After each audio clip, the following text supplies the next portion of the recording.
Hello and welcome to Twisted Britain, a podcast on true crime in Britain with a sprinkling of the weird and the macabre. And your hosts are me, Bob Dale. And me, Nadine Royal. We're a couple of friends who met in the pub and developed a friendship based on our mutual love of booze, podcasts and pub quizzes. We met in the Settle Inn in Stirling, and that's where we record. Each week we'll both tell a story of something twisted, one long one and one short one. And we'll decide who goes first. Based on the flip of a coin. Which I have my special coin with me. Woo! It's special Nepalese dollar. Rupees. Rupee. Nice though. I did actually take a photo of it today. Oh yeah, so we did say we'd post try and post them. Nice. They don't look great, but I'll see if I can fix them a wee It's bit. always hard to take a photo of a coin though, isn't it? Yeah, and it's been rubbed away. I mean, I told behave. Yeah, so it's basically they don't use coins all year. Yeah. And I was very lucky to have been there just at Nepalese New Year. Mm-hmm. And they use these coins to give... it's kind of a charitable thing. That's nice. So I did the thing that you're not supposed to do and brought the currency home, but it's only a couple of rupees. You're not meant to do that? Well, you can't buy their currency outside of the country because I think it's because their economy is so... Shite. Yeah, I was going to go a week, but yeah. So I have a few coins, shall I say, and we're going to use them now as our twisted coin. Lovely. Well, at least we're putting it to good use. Well, yeah, reusing it, and maybe one day we'll go back. And spend it.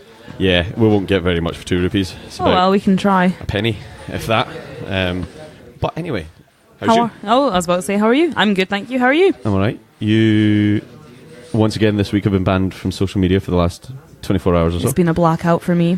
I find it much more difficult than you because I'm really not great at doing it, to be honest. But I posted a story, my story for this week, yesterday. Yeah, the clues for it. And you were saying a couple of people have guessed. Yes, on Instagram somebody got it very quickly. And was it Louise? No, it wasn't. And somebody else got it on Facebook, I think. Nice. Far too quickly, which made me a bit sad. But it's fine, because I've got more than a story to tell you this evening. Yeah, so you already alluded to this off mic. I believe you're doing, what are we calling it? A mini-series? A mini-series, yes. My God. Reason being, I found one story. Mm-hmm. When you start reading about this one story, which I'll tell you about this evening, it alludes to a few others. Rabbit hole. Yeah, it literally was. I started writing, and like I said to you, I didn't actually stop writing until I went, that's enough.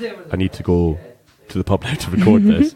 But when we get into it, I'll give a bit of an introduction as to what I'm doing before the story. Mm-hmm. What about you? What have you been up to? So, I've had actually quite a leisurely week since we last recorded. This week you'll see my Instagram story go live about how I get to the pub. You saw Bob's last week. Yep, and it's very good. Do you mean yours is? Oh no, I meant yours, but yeah, mine was great as well. I was like, okay, calm down. Mine's going to blow yours out the water because tonight Bob was a little bitty late and I was already ready to leave, so I thought I'd go on a lovely tour of the top of the town where the Settle Inn sits and show our listeners our beautiful city. So I've had a nice evening walk this evening. But in terms of my research, I have had a very leisurely week because once again, Simon came through and has written my story for me. I think I'm going to ban this. This is it. He's only done the 2. Yeah, for now. I may have to have another word with him. And this is my oldest story yet. Okay. I think maybe the oldest we've done. So much older than Mr. Shepherd? Baby, older than Sonny Bean. Come on now. Older than Sonny Bean. Okay. Which is our Halloween special for any of you that want to catch up on the Sonny Bean myth. One of my favourites we did, actually. I think, yeah, very Sonny good. Bean. Yeah. I love a ballad. Who doesn't? Who doesn't?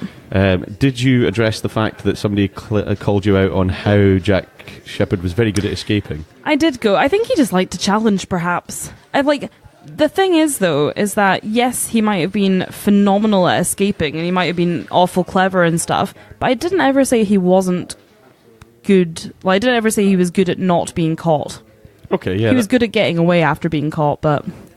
Yeah, okay, so that is 2 separate things, but I might suggest that the real escape would have been actually escaping, which he didn't do. Yeah. Anyway. Shall we? Yeah. Flip that coin. Ready? So, we're calling yak or mountain. Yak or mountain. And we decided that mountain was head Yeah. and yaks have tails. Yes. And that's about as good as you get from us, to be honest. So you call it yak or mountain? Yak. You go first. It's mountain. Ooh, me So, first. Yeah, and you're up on short story this week. Yes, I am, indeedy. So, here we go. This is the story of Christie Cleek. Okay. So, I'm going to give you a bit of choice here. There is actual fact that Simon even referenced for me. Of course he did. A true academic. And there's a story that goes along with, like, the fact is kind of where the story came from. Which would you rather hear first? Fact or story? Could you sprinkle the fact through the story? Well, I've not written it that way, and Right, okay. I might fumble my way through that. Story, then we'll address the facts. Okie dokie. Right, cool. So, in the late 14th century lived a man. Wow, okay, you are winning. Right? Thank you. Up my game here. Thanks, Simon. In the late 14th century lived a man, David Maxwell, and he had a wife and 3 daughters, and they all lived in Dumfries. He'd made a reasonable amount of money by trade and was well respected in the town, and he was admired for his successes, his piety and his kindness. He was a well-liked man. Yep. When the children were being noisy or wouldn't do as they were told, his wife would often quiet them by saying that Christie Cleek would come and get them. Ooh. And this was quite a common saying in Scotland at the time. You better stop it or Christie Cleek will get you. Christie Cleek was the 14th century boogeyman. Okay. So that was the threat. David never would say anything to this, but eventually told his wife that he didn't like her saying that. He didn't like her saying Christie Cleek will come and get you. I kind of get that. Like, you don't want to scare them. Well, more than that, he had a real reason for disliking her using Christie Cleek as a threat. Because it turns out he had a brother once upon a time, and his brother was actually one of Christie Cleek's victims. Because Christie Cleek was an actual murderer. Oh, so Christie Cleek, wasn't just a boogeyman. No, he was a person, Right, and that's okay. what my referenced fact later on will be about, is Good. who That's Christie almost Cleek a actually was. fact in the middle. There you go. Thank you. So, his wife stopped saying it, afraid of hurting David's feelings. But the children used to continue saying it with their friends, because everybody said it at the time. It was just a thing. Yeah. And then when they grew up, they were eventually let in on the secret that Christie Cleek was actually not somebody to be scoffed at. David became an old man and was on his deathbed, and his loving wife and his now adult daughters gathered around him to say their goodbyes. He seemed troubled about something, and his wife urged him to tell her what the matter was. Eventually he said he was worried about who would look after his daughters after he passed. His wife said that she had family who would do it and not to worry, but he said, no, I don't want your extended family to look after our daughters. Yeah. I have a brother who will do it. And she said, well, wasn't he killed by Christie Cleek? No, was the reply. What was his name then? She said. Oh. The reply was Christie. His brother was... Christie Cleek. Yeah, I don't think I want him looking after the kids. So the wife and daughters left the room and discussed among themselves, and they realised that the reason that David had always reacted with such horror to the name of Christie Cleek was not that his brother had been killed by him, but that he was Christie Cleek. Right, okay. So they returned to the room, and his wife said to him, don't worry, it isn't your fault your brother was so terrible. He said, do you think I am mentioning this to suggest that they be looked after by that monster? Of course not, they said to him. But why do you have different surnames? This man's David Maxwell. Yeah. And he says, because I am Christie Cleek. No. I thought you weren't doing horror today. Well. All right, okay. So this was no. Right. Yeah, it's a bit confusing. I'm getting this. So Christie Cleek, boogeyman. Indeedy. Murderous boogeyman? Yes. He had a brother that had been killed by Christie Cleek. Yes. But Cleek. Cleek. But then his brother was Christie Cleek. No, David Maxwell was. But David Maxwell was. All the turns. So this story, I've changed a little bit of it, but not much of it. That was the story as told in a book by Wilson called Tales of the Borders and of Scotland, which was published in 1834. So this was a tale told to people that actually she'd been living with a murderer. Yeah, this was Christie Cleek was a boogeyman back then, and then this was just a furthering story, a campfire ghost story, I think. Right, okay. So there's not much credence to this story, but it's quite fun anyway. No, I like it, yeah. But there is actual fact behind Christie Cleek. Before we get on to facts, is there any more of the story then? Do we know what happened to Douglas No. Maxwell? David Maxwell. David Maxwell, sorry. I know a guy called Douglas Maxwell. I think that's why I went there. Is it Christie Cleek? I'm going to find out. So we don't know what actually happened then? No. It was just a campfire story? Yeah, I think so. So this was Like- just published in like a book, and Yeah. it Like was that just a kinda- story everybody knew the name Christie Cleek as like a boogeyman, so it was just like a boogeyman story. Yeah, it was that one that you tell around the campfire before, when you're out on Yeah. the side of a loch and all that kind of stuff. Yeah. I like it. I'm going Good, to remember huh? it. I'm So, going camping this I think weekend as well. I think the gist of the story is that he did have a brother, and he murdered him because Yeah. he was Christie Cleek. And And his then he brother changed would his have been name. better to look after the kids because his brother wasn't a murderer. He was. He was. Maybe we're reading too much into this. Yeah. Sorry, carry on. So, fact. In the mid-14th century, Scotland, which was shortly after... looked at... I don't know how to say this. It was around about the joining of the crowns. Is that Yeah, what you're hold saying? Like, I was going to say looked after by Robert the Bruce, but that, like, reigned over by Robert... Yeah. Right, okay. So in mid-14th century Scotland, as it was reigned over by Robert the Bruce, there was a severe famine. Yeah. So Scotland was subject to frequent famines at this time, and this was one of the worst periods. People died of starvation regularly, and because of a combination of climatic changes after the wars of Scottish independence, and possibly because of the Black Death, which was 1348 to 1349, this is like Scotland was very, very poor and people were struggling quite a lot. So there was a man called Andrew Christie who was alive at this time, and he was a butcher from the Perthshire area. And as was common during famines, he used to get together with a group of people to go and hunt and forage because they had no other option. Well, they weren't farmers, but they just went and sought stuff off the land. Yeah. So they used to do this in the foothills of the Grampians. Yep. He was a string leader, both physically and in endurance, it says here. So, like, he was, like, a big... He was big, well, strong he was a butcher. guy. He was, big, tough guy, yeah. And at one point, one of the group died, and pushed beyond endurance, Christie carved him up and shared him with the group. Oh, it is a bit Sonny Bean. The reason I even brought up Sonny Bean as well was because there's a lot of say that if Sonny Bean was a myth, it came off the back of Christie Cleek. I'm gonna slightly I know you're going to disagree interject here because there are, when I did my research into Sonny Bean, it was almost fact that there was a family. Yeah. So they think that the myth grew from a weird family rather than a specific man and legends that maybe fed into it. So yeah, maybe it was one of the ones that fed into it. But he wasn't my Sonny, I'm afraid. So, Sonny Bean came much later. Yeah, much later. But that would probably help with the fact that you feed into wee bits and pieces. Yeah, definitely. So Christie's group soon began looking for travellers to catch and kill as the famine got worse and worse. And Christie would often use a large hook at the end of a pole to catch horse riders and pull them down. So these big poles with hooks on the end, also known as crooks, back then were often called cleeks. And this is where Christie Cleek comes from. Right, I see, yep. So the group quite preferred riders to walkers to hunt and catch because they often came with a horse to eat also. Oh, a 2-for-1 offer. Mm-hmm. And I suppose if you grab somebody off a horse, you're going to stun them to the ground. You've done half the work there. Yeah, it's easier, isn't it, probably?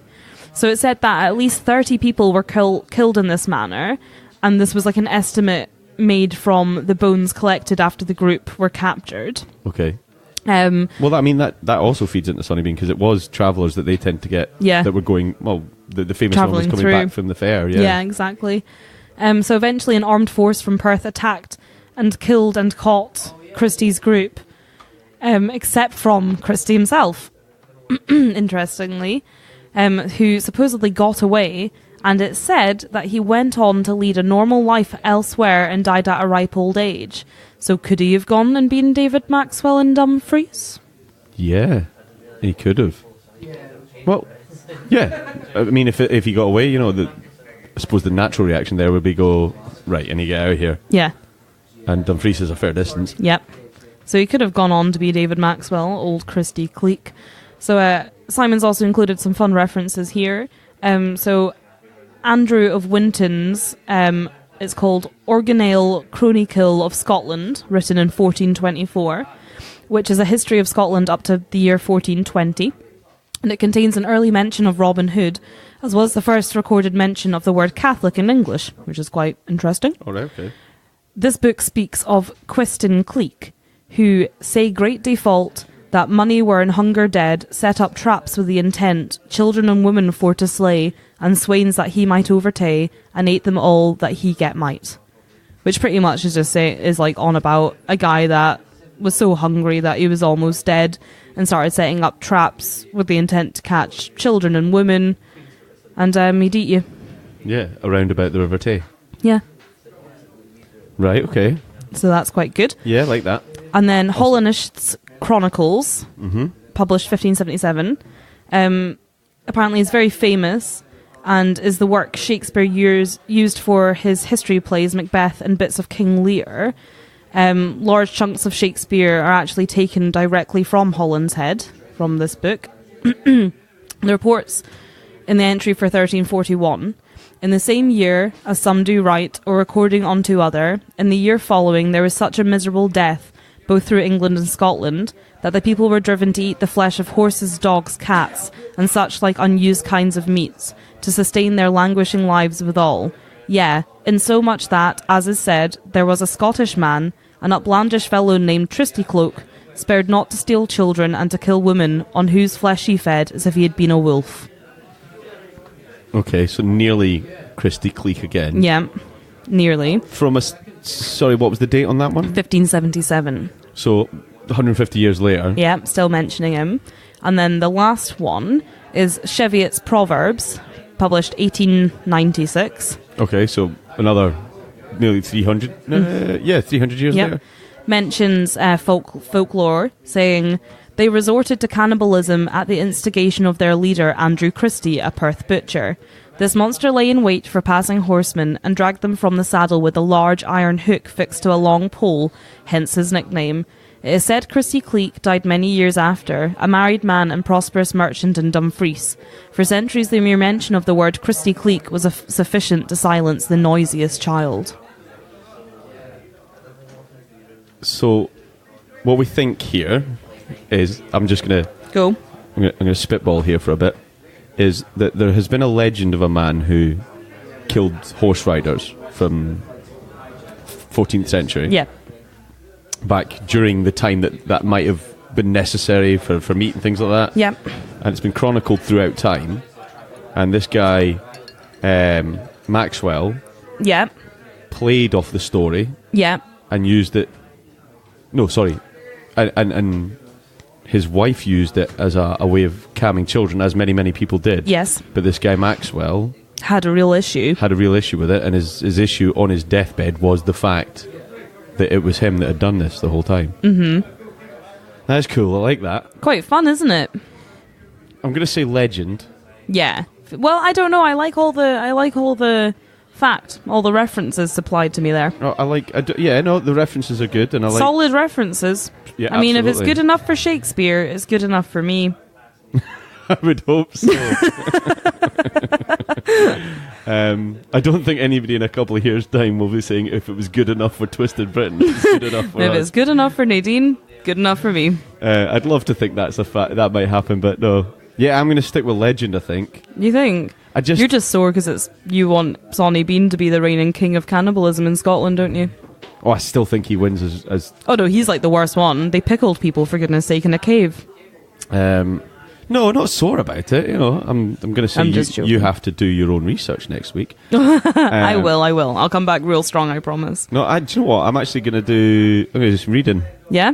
Yeah, like good old Christie Cleek. Just because I you know me, I quite like that kind of crossover legend thing, the almost mystery, the unproven possibilities of. Quite fun though, isn't it? Yeah, I like that. Really good. I'm going to go with legend now, but I'll come back and address it if I change my mind. Okay. Deal? That's fair. Yeah, fair. But you think real? I think real. I think like the different citations of him throughout books, throughout history, like Christie Cleek is close enough to Christie Cleek. Yeah, no, yeah. Andrew Christie, surname Christie, and then Cleek for the crook. I think it's all solid evidence that there was indeed a Christie Cleek that would drag men from their horses during the famine and feast down upon their flesh. Yeah, okay. Yeah. Maybe a pause for Twisted Britain at this point. We'll come back to it another day. Deal. Yeah? Drink. Yes. And then we'll return for part 1 of the mini series. Yeah, and I'll tell you a bit more about it when we get there. Thanks very much. We'll see you in a bit. Bye. Wait, though. We've not done Patreons in a while because we forgot about it in my panic of forgetting all the equipment. I think that's understandable. So we have a few to catch up on. We do have a few. Let me begin. Oh, carry on. Please do. Thank you very much to Tammy B. Thank you very much, Daniel F. Thanks to Diane L. Thanks to Mrs. Monster, Claire. Thanks to Phoebe R. You're an absolute babe. And thank you very much to Claire M. And to Patience K. And thank you very much to Robin D. You are all wonderful. That'd be Robin B. Robin DB. Ooh. That'll be fine. You can have that many shout-outs. Thanks, Robin. Thank you very much, everyone, for giving to our Patreon. It's very much appreciated. You will be getting your badges in the post as soon as possible. Yep, they're coming this week. And I have sent you all a message on Patreon already. If you haven't heard from us, give us a shout and we'll apologise probably. Send you a note. But we are now going to definitely go and get a drink. See you all soon. Bye. California has the largest population in the United States and the site of some of the most famous true crime cases in history. But there's more than meets the eye to the crime in California. Join Sean, Jessica, and Charles on the California True Crime Podcast as they cover crime both infamous and overlooked from around our state, while looking at the deeper history that goes beyond beaches and movie stars.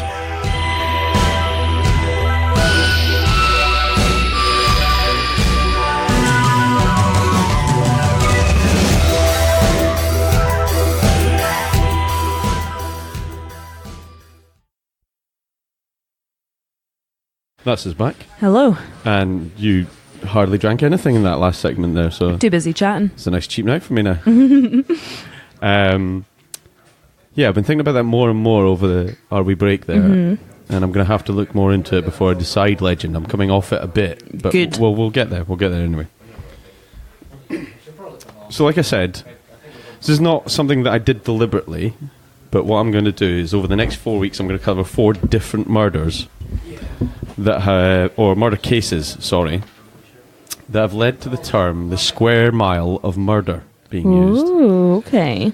So the square mile of murder is about an area in Glasgow where 4 different murder cases happened over the period of 1857 to 1908. Now, that's a fairly big period. 51 years? Exactly, 51 years. But because they happen so close together, once you go back on and look at the post I did, I've put a map up that circles where they all were. Okay, cool. Now, the reason I started looking at this was I found the first murder happened in Glasgow, and I drive pretty much past Charing Cross every day going to work, and this happened on Sucky Hall Street. Some of it happened on Sucky Hall Street, which is just off Charing Cross. Yeah. So the term square mile of murder was first used by a journalist by the name of Jack House in the 1960s, and he released a book under that title, which I have just ordered. Okay. So the following 3 cases after tonight will have a lot more of his book in it, but this is my take on one of these cases. Okay. So Is this the first chronologically?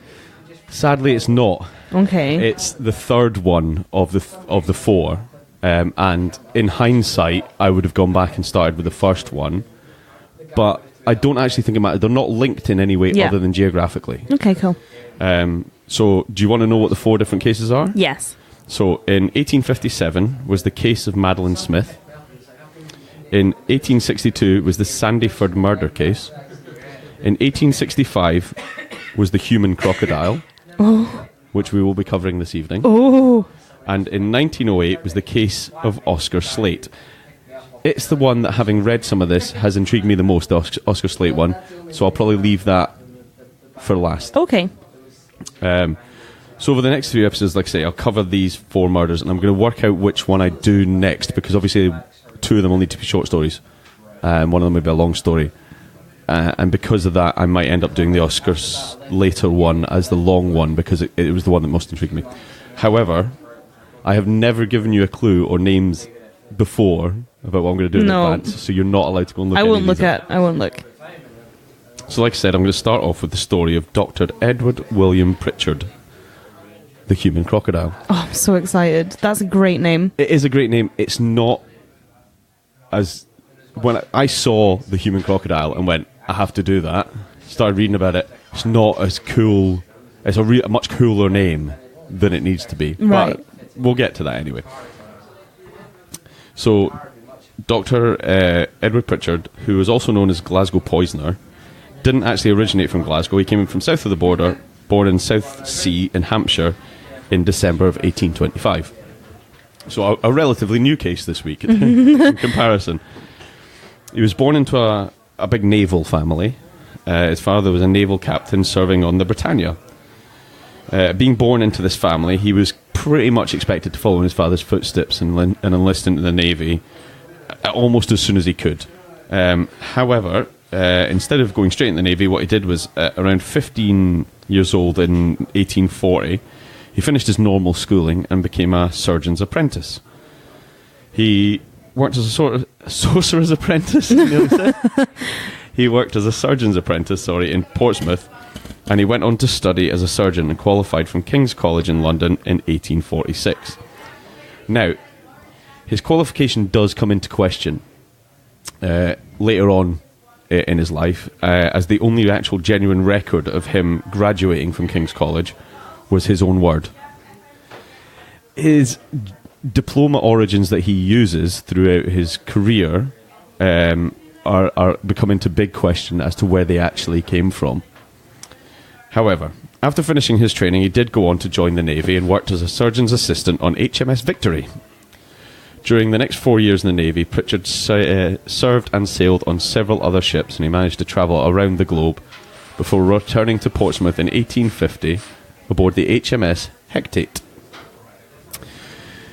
Returned into Portsmouth and went on leave because he'd been at sea for, the best part of 4 years. And whilst on leave, he met a wonderful Scottish woman by the name of Mary Jane Taylor. She was the daughter of a rich silk merchant from Edinburgh. I think he had been he was a rich silk merchant, but I think he'd retired from the actual trade. So they were living off his wealth. And Mary had been staying in Portsmouth with her uncle, who had also been a naval surgeon. Couldn't find a reason why she was there. She was just down staying with her uncle, whether she was out looking for work or whatever. Just so happened that she met another naval surgeon whilst living with her uncle. But okay. So not long after the couple met, Pritchard, who was, by all accounts, not an oil painting, was one of the quotes I read, but was a very charming man, and he managed to win good favour in Mary's family. And not long after they met, about a year or so, the two of them were married. Pritchard returned to the Navy for a while after they got married, but soon left the Navy in favour of setting up his own practice. And they moved to a small Yorkshire town, having been helped out financially by his father-in-law to set up the practice. All well and good at this point. Lovely, lovely family story. Yeah. And you would think at that point they could have just settled down and had a lovely life in Yorkshire. However, it doesn't play out that way. During the time they spent in Yorkshire, the couple had 5 children. They had 3 daughters and 2 sons. However, rumours started to circulate about his, how do you put it, relationships with his female patients. Uh-oh. They called the kind of, I don't know, inappropriate practices, I think was the phrase I read in most places. Oh dear. And because the rumours circulating and these inappropriateness with his female clients, he... See, when you said relationships with female clients, my first thought was that he was like carrying on and had a few mistresses. But now you're saying inappropriate practices. I feel like he was a bit rapey. That's would be my take on it. Great. Examinations that didn't need to take place. You've got a cough. Take your trousers off. I thought you were just talking to me there. No, it's quite cold up the back tonight. Anyway, so due to these inappropriate practices and a few financial problems that kind of came of it, because obviously people stopped going and using the practice. I imagine that you would, yes. They decided they'd move to Glasgow in 1860. So they acquired a property in Glasgow that wasn't finished yet, so it was still under construction on Berkeley Street. Berkeley Terrace, my apologies.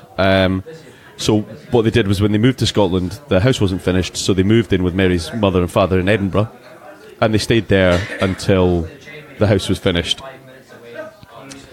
On completion of the property, they moved out of the parents' house and moved through to Glasgow. He spent quite a bit of time trying to be accepted into Glasgow's elite society, like the kind of upper like these clubs of doctors and things that would have existed. He tried to become an upstanding member of the community, and he wanted to be in with them.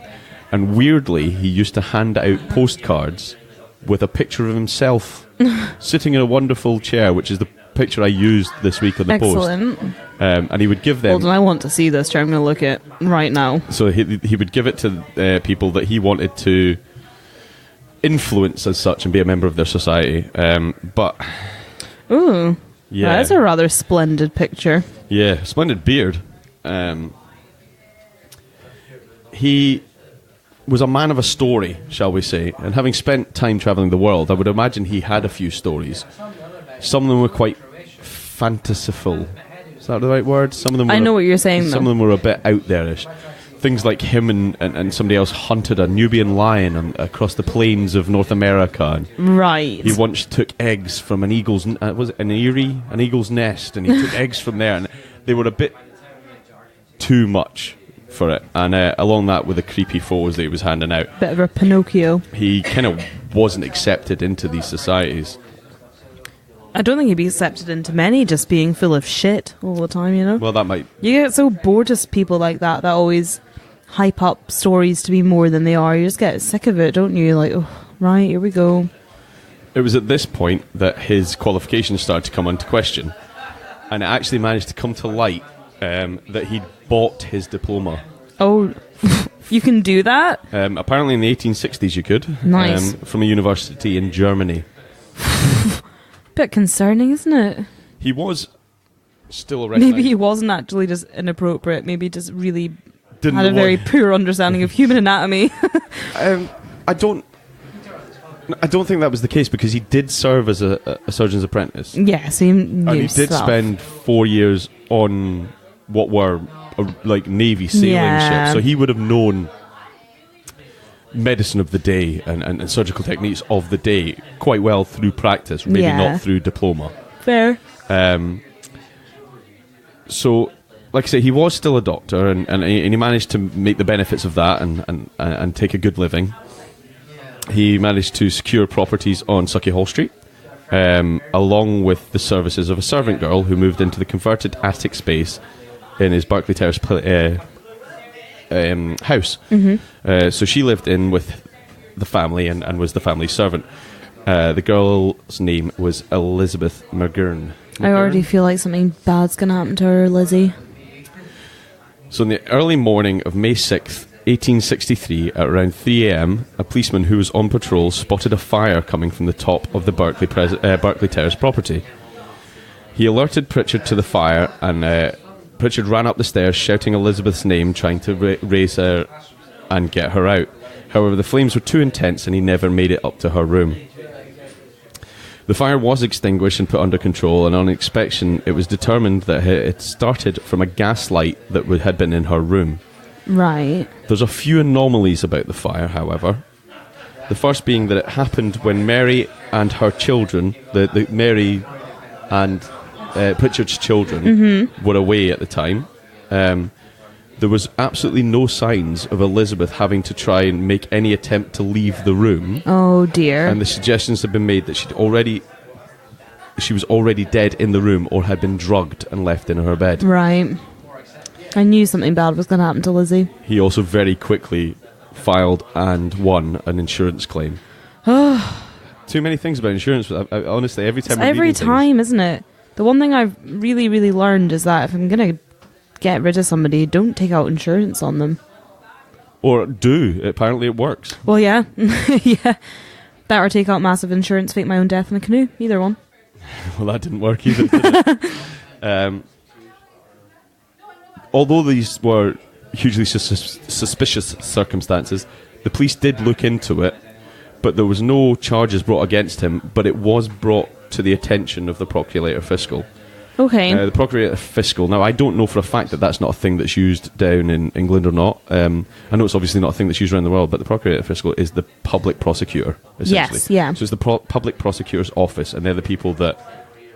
It's them that summon you and stuff like that all the time. You get letters from the Procurator Fiscal if you need to go to court and stuff. Like, you can just be brought up like in front of the Procurator Fiscal rather than like a judge and a jury.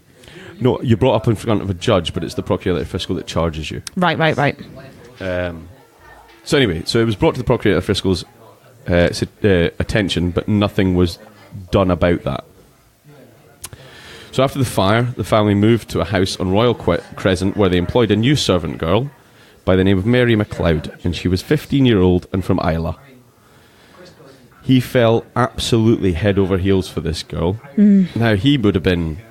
Oh, God, what's that, 63? He'd have been in his nearly 40-year-old at this point. And they struck up an affair with Mary. He struck up an affair with young Mary McLeod while his wife Mary was away. And this is around 1864-ish. Sorry to interject, but... So he's already handed out the postcards with this here photo that I'm looking at that you put on Instagram of him sat in his magnificent chair. And you're telling me that he in that photo was pre-40s? Yeah. Oof, it was a hard time, wasn't it? Yeah. He doesn't look good, does he? Like I said, he's not an oil painting at all. He doesn't look good. He was a man of over 6 foot in stature and... Blimey. By all accounts, quite a charming man. And to be honest, I don't know how you... Him leering over you, no thanks. Well, I actually read the word leering in a couple of different things. So a lot of my information for this has come from a couple of historical sources I found about court records and things like that. Right. But also there was more recent newspaper reports that journalists had covered on the story of it. And not only the historical, but the kind of moderner reports on it did say he did leer, which I find a very grim word, actually. Leering is like horrible. But by all accounts, he'd managed to charm this young 15-year-old girl who was probably in the big city for the first time, to be honest. Yeah. So like I said, this was 1864, and young Mary is how I'm going to speak about the servant, and Mary, his wife, is how I'll refer so that we can differentiate. Okay, cool. I found this quite difficult trying to piece this together. So young Mary actually became pregnant with his child in around 1864. And Pritchard arranged an abortion for her and told her that one day he would marry her if his wife was to die before him. What a catch. The family, along with young Mary, had moved by this time into a new house in Sucky Street. And what do you know? Mary, his wife, became quite ill. Oh dear. I've just remembered what you told me he was called at the start of the story. So he, being a doctor, diagnosed his wife with a case of gastric fever. So Mary did get better. Mary the wife did get slightly better after that, and they had a lovely Christmas together. And after that, well, she started to get a bit worse after they'd had this lovely Christmas together. There's a few details that get kicked about at this point in the timeline of money having been received from his wife's family to help buy the house, because rumours about his inappropriate behaviour had started to kind of come to fruition again in his Glasgow. In his Glasgow practice this time. And people obviously you wouldn't visit the sleazy doctor anymore, would you? So money would start to become a bit more of a problem.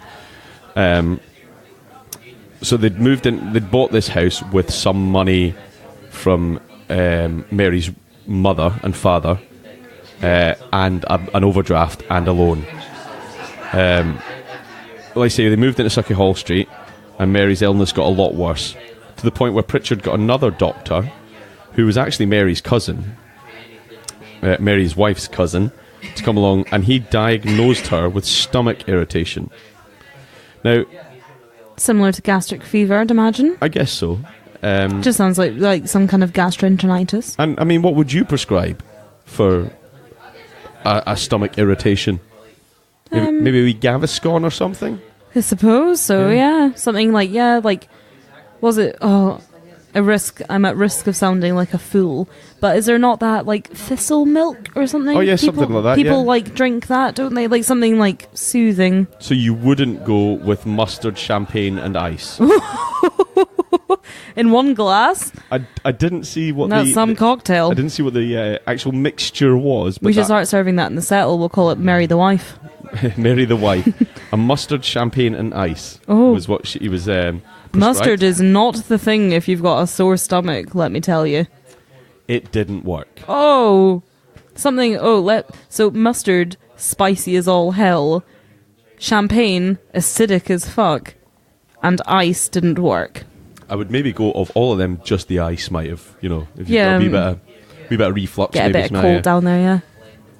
Well, like I say, that didn't work, and Mary got worse, and she demanded to see another doctor. This time, the doctor that she saw was the professor of medicine from Glasgow University. Ooh, that's good, isn't it? He diagnosed her with drunkenness and hysteria.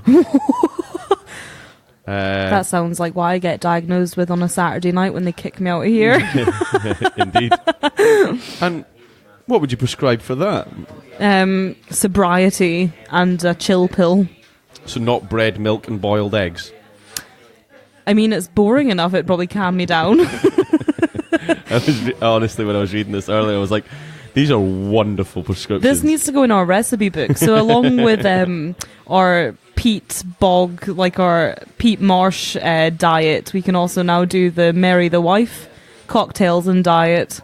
And the drunkenness and hysteria, bread, milk and boiled eggs cure.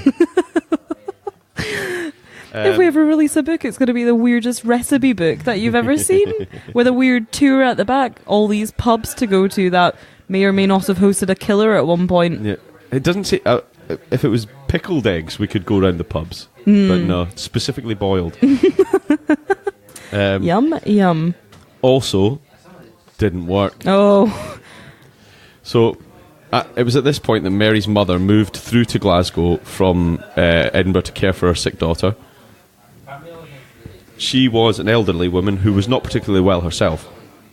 She had generic aches and pains, so I guess probably arthritis or something like that.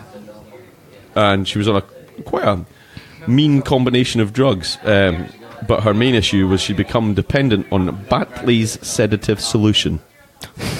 Sounds interesting. Opium. Oh, interesting indeed. So she was a mad opium addict.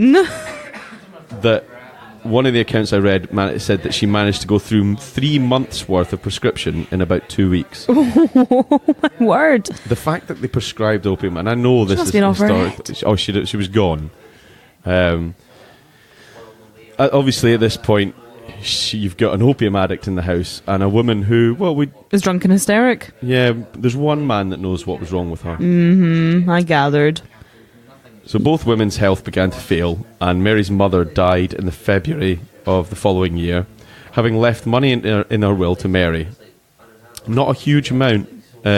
More of it was left to Mary's brother than it was to Mary, but I think that was probably a historical thing about the firstborn son probably getting gender more. Thing, isn't it? I don't think it was a specifically you're not getting this. Yeah, okay, fine. Well, you'd hope not. That, and she was probably just high off her bloody tits on opium and didn't really know what she was saying. I tried to find a picture of Batley's sedative solutions before I came out the house, but I'm going to do it again so I can try and put a picture nice. Because in my head I've got this picture of one of these like wee square bottles with a cork in the top of it. Like quite similar, maybe something like what was the tablets you did in the story about the man performing abortions and he was giving people strychnine. That's right, it was strychnine, yeah. And I found the photo of like a little brown pill bottle with, like, it was like chocolate coated strychnine tablets, That's which are right, just, yeah. it's poison. Why are you putting chocolate on them? Was it Dr. Cream? That's the one. Yes, that's right. That's the one. Mary's mother was buried in a plot in Edinburgh, which had been bought by Mary's father. And not even a month later, in the March of that year, Mary succumbed to her illness, in quotation marks, illness, and the death certificate was signed by Pritchard himself, signing it as gastric fever. Excellent. She didn't even have gastric fever, though, Bob. She was drunk and hysteric. With gastric fever and a stomach irritation. Mm-hmm. 3 doctors, 3 different diagnoses. So, I haven't written this in the way that I want to read it, so I'm going to go through this kind of just looking at my notes and doing what I can here. So basically, what happened was they went to go and bury Mary the wife in the same plot as her mother in Edinburgh. However, this is where the human crocodile comes from. This is the part. I've been waiting. So he went to the funeral. Did he go dress as a crocodile? No, that would be much better. And he went to the funeral and he demanded to see his wife's body whilst at the funeral. An odd thing. And he shed tears. Crocodile tears. Now, we've all heard the term crocodile tears, and I looked it up earlier to see where it actually came from. Oh, lovely. And apparently, a crocodile or any reptilian eating human flesh sheds a tear. Wow. And that's the myth. Human flesh? Yeah, only specifically human flesh. And I don't know whether it's because it tastes bad. See, I thought I had in my head crocodile tears were a thing, and I had it in my head that it was a crocodile's way of regulating the salt content within their body, and that's the only way they can secrete salt if they've got too much of it, is to, like, cry it out. It took a lot of crying. Well, you know, they've got time. They do have time. They've had millions of And years. they're underwater, so you don't even know they're crying, so they have to be embarrassed. It's like when you cry in the shower. I've got a long story about that, but we'll do that one off microphone. So no, what I read about it was basically that the crocodile tear is a fake tear. Yes, it's a forced fake tear, like when a reptile eats human flesh. Right. It's not crying because it's killed you, it's just... See, yeah, I suppose my one doesn't have any link to why you'd call somebody fake crying crocodile tears, but... Well, there you go. What? So he'd gone to the funeral, he'd asked to open the casket, looked at his wife's body and forced these tears. Odd. Do you think he'd, like, spring-loaded the coffin with, like, a very subtle mustard gas or something, so his eyes would sting? They had a prescription of mustard, so why not? However, what he didn't know was while he was in Edinburgh at the funeral, a letter had been delivered to the Procurator Fiscal saying... An anonymous letter had been delivered saying that there was suspicious circumstances around these two women's death, and that they thought they'd both been poisoned. Pritchard obviously doesn't know this letter's gone in, and we're not sure who that letter came from. Excellent. The theory being it was one of the other doctors he got in to diagnose Mary. Maybe it was the professor at Glasgow. That's the kind of... Maybe he's prescribing bread, milk and eggs because he was like, maybe that'll soak up some of this poison. Possibly, yeah. I hadn't thought of that, but that's a really good... Yeah, possibly. But that's the kind of... The leading theory I could find was that it was one of the doctors. Well, he's probably the cleverest one, isn't he, if he's like this big professor of Glasgow Uni. Yeah. So... Pritchard gets back on the train from Edinburgh to come back to Glasgow, and as he steps off the train into Glasgow Queen Street Station, he is approached by detectives and are placed under arrest for the suspected murder of Mary and her mother. Excellent. Poor old Lizzie's still not getting a look in, but all right. Sadly, Lizzie doesn't get justice. He obviously protested his innocence throughout this, But the Procurator Fiscal ordered that both bodies were exhumed to be tested, and they both showed massive amounts of antimony in their bodies. Okay. This basically spelled the end for our good doctor, and during the 4-day trial that he was put at, the public got mad gripped by this story of the doctor being a poisoner and all this kind of stuff. Pritchard tried everything to prove his innocence, even to the point of having his own children testify in his defence to say how good a man he was. There's a bit of damning evidence with the fact that he was sleeping with a 15-year-old and The young Mary. and there was the evidence, obviously, of the poison in the bodies. He, at one point, tried to pin the murders on Mary, saying that she had, Mary the younger, had done it to get rid of The competition. But that didn't wash. What an awful shit he was. The jury found him guilty within the hour after a 4-day trial, and he was sent off to jail, having been sentenced to hang. He did, in the following 3 weeks, confess to the crimes. Okay. And he also said Mary had nothing to do with it. It was obviously too late at this point, and as he was going to the gallows on Glasgow Green. Now, this I didn't know when I was looking into this. That was where the big public executions in Glasgow happened. I didn't on the know Green. that. Now, I knew they happened in Stirling at the Market Yep. Cross, which we talked about in our Patreon episodes. And which you can see on Nadine's story today. But I had... I mean, it makes sense that that's what it was, because it was a public execution. But I just hadn't put two and two together, and I've been at Glasgow Green a few times both for work and for pleasure. And Yeah. lovely brewery down there. You can go check it out. I love that brewery. But whilst going to Glasgow Green, he was to become the last man hanged in public as a public executioner in Glasgow. Wow. As such, along with the press coverage that had meant it had gathered a massive crowd, there are reports of over 100,000 people turning up to watch it. And people were lining the streets drinking and buying merchandise. Merch! Oh my god. And people in flats that overlooked the green even invited people in to get a better view. Oh my goodness. He was hung in 1865 as the last public hanging in Glasgow. Blimey. I'm going to look into what the actual last hanging in Glasgow was. Yeah.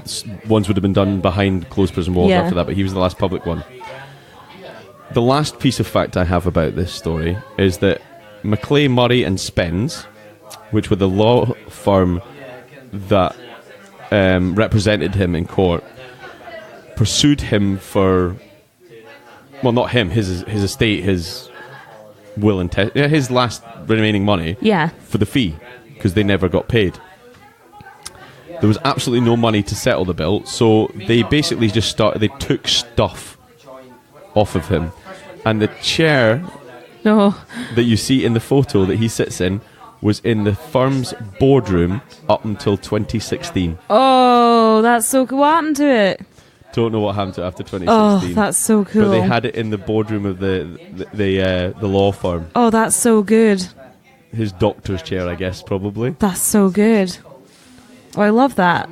So, unfortunately not as cool as what the Human Crocodile could have been. But, just another horrible man. Just a shit, isn't he? And if you look at the photo, if you see the photo that we put on Instagram and stuff like that, I instantly thought Rasputin when I saw him, if I'm being honest. Rasputin. And he's just, another poisoner. I didn't mean to specifically I was about to say, you love a poisoner and you also love a doctor. I do. And You love a doctor.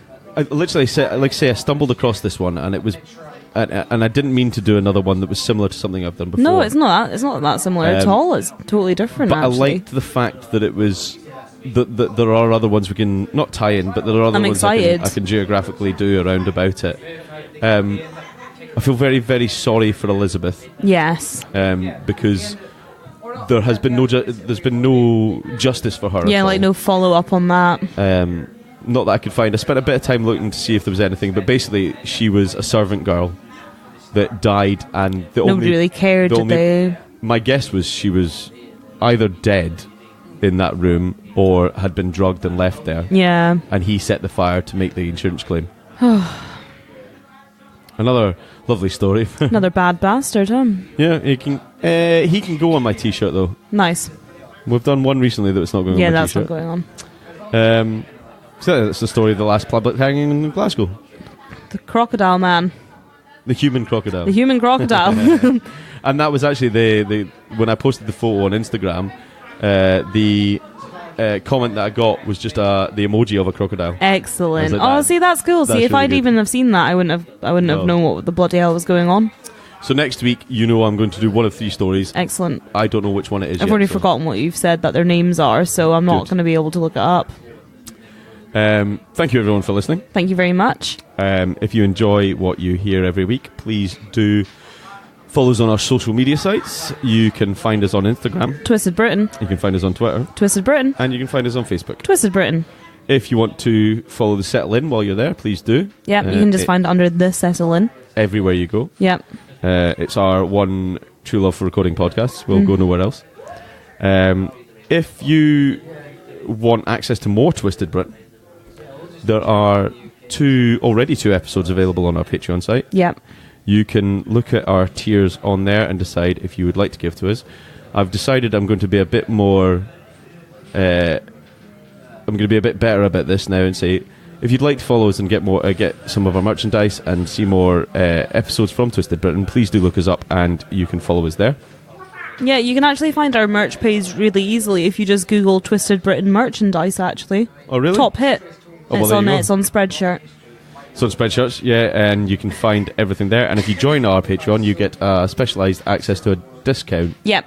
that is a pretty good discount, actually. It's not bad at all, yeah. And you can see all our cool stuff there. There will be a new design coming out in the next month Very exciting. that I spent some time doing. Very exciting. Yeah, it's cool. I like it a lot. Other than that, I think that's us tonight, Yeah. isn't it? please do rate and review. Please. We've had some really nice reviews recently, and we always enjoy reading them, whether they're good or bad. Your comments come in very handy. Yes, they do. Send them to us on any of our social medias or rate and review wherever you listen. You'll find us everywhere. And we'll see you next time. See ya. Bye. Thank you. Love you. Bye.